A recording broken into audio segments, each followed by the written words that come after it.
നമസ്കാരം, ഇത് IBN മലയാളം. പണ്ട് വേനലവധിക്ക് കേരളത്തിലെ മിക്കവാറും കുടുംബങ്ങളിൽ ഒരു യാത്രയുണ്ടായിരുന്നു. അവധിക്കാലം ആഘോഷിക്കാൻ അമ്മ വീട്ടിലേക്ക്. ബസ് ഇറങ്ങി 2-3 കിലോമീറ്ററുകൾ നടന്നു തന്നെ പോണം. ഇന്നത്തെ പോലെ ഇടറോഡുകളൊന്നുമില്ല. പാടവരമ്പും തെങ്ങിൻ തോപ്പുകളും നിറഞ്ഞ ഗ്രാമത്തിലൂടെ അച്ഛനും അമ്മയും 5-6 മക്കളും കൂടി ഇങ്ങനെ നടന്നു പോകണമായിരുന്നു. പലരുടെയും കയ്യിൽ അമ്മ വീട്ടിൽ നൽകാനുള്ള സ്വന്തം നാട്ടിൽ മാത്രം കിട്ടുന്ന സാധനങ്ങൾ, ചക്ക, മാങ്ങ, ഉണ്ടാക്കിയ പലഹാരങ്ങൾ തുടങ്ങിയവ സഞ്ചിയിലാക്കി കരുതിയിരിക്കും. ചെറിയ തോടുകൾ നീന്തിക്കയറിയും വലിയ തോടുകൾക്ക് മീതെ തെങ്ങിൻ പാലത്തിലൂടെ പേടിച്ച് പാദങ്ങൾ വെച്ചും അമ്മ വീട്ടിൽ ചെല്ലുമ്പോൾ വഴിക്കണ്ണുമായി ബന്ധുക്കളായ കുട്ടികൾ നോക്കി നിൽക്കുന്നുണ്ടാവും. പിന്നെ 2-3 ദിവസം കളിച്ച് തിമിർപ്പാണ്. വെള്ളം താഴത്തെ പടവിലിറങ്ങി നിൽക്കുന്ന അമ്പലക്കുളത്തിൽ നീന്തി തുടിച്ച് വൈകുന്നേരം എല്ലാവരും ചേർന്നിരുന്ന് ചക്കപ്പുഴുക്ക് അല്ലെങ്കിൽ കപ്പ പുഴുങ്ങിയതും കൂട്ടിയുള്ള കട്ടൻ ചായക്കുടി.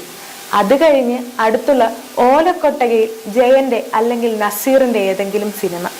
അതുമല്ലെങ്കിൽ അവധിക്കാലത്ത് മാത്രം നാട്ടിൻപുറങ്ങളിൽ തമ്പടിക്കുന്ന സൈക്കിൾ അഭ്യാസക്കാരുടെ പ്രകടനങ്ങൾ. അതും കണ്ട് തിരിച്ചു വന്നതിന് ശേഷവും ഏറെ നേരം വരെ അന്ന് മേടിച്ച ബാലരമയിലെയും പൂമ്പാറ്റയിലെയും കഥകളും കഥാസാരങ്ങളുമൊക്കെ പലവട്ടം വായിച്ചറിയാതെ കൈതോലപ്പായി ചാണകം മെഴുകിയ ഇറയത്ത് ഉറക്കത്തിലേക്ക് വഴുതി വീണ രാത്രികൾ. 3-4 ദിവസം കഴിയുമ്പോൾ മടക്കയാത്ര. അതൊരു മൗനജാഥ പോലെയായിരുന്നു. ഞങ്ങളെ യാത്രയാക്കാൻ വേലിക്കൽ വരെ വരുന്ന വീട്ടുകാരും കുട്ടികളും വേദനയോടെ ഞങ്ങളെ നോക്കി നിൽപ്പുണ്ടാവും. കുറേ ദൂരം ചെന്ന് തിരിഞ്ഞു നോക്കുമ്പോഴും അവർ പോയിട്ടുണ്ടാകില്ല. കുട്ടികളിൽ ചിലർ യാത്ര പറയുമ്പോൾ കണ്ണു നനയുമെന്നറിഞ്ഞ് വീടിന് പുറകിൽ പോയി ഒളിക്കും. ആ മടക്കയാത്രയുടെ നൊമ്പരം പറഞ്ഞറിയിക്കാനാവില്ല. മനസ്സിലൊരു നീറ്റലാണ്. ഇനി 1 വർഷം കാത്തിരിക്കണം ഇങ്ങനെ ഒരു വിരുന്ന് വരാൻ. അപ്പോൾ അച്ഛൻ ഒച്ച വെക്കുന്നുണ്ടാവും, വേഗം നടക്ക്, 4 മണിക്കുള്ള ബസ് പോയാൽ അടുത്ത ബസ്സിന് 6 മണി വരെ നിൽക്കേണ്ടി വരും. അച്ഛന്റെ വാക്കുകൾ കേട്ട് ചിന്തകളിൽ നിന്നുണർന്ന് സ്പീഡിൽ നടക്കുന്ന അച്ഛന്റെ ഒപ്പമെത്താൻ ഞങ്ങൾ ഓടിത്തുടങ്ങും.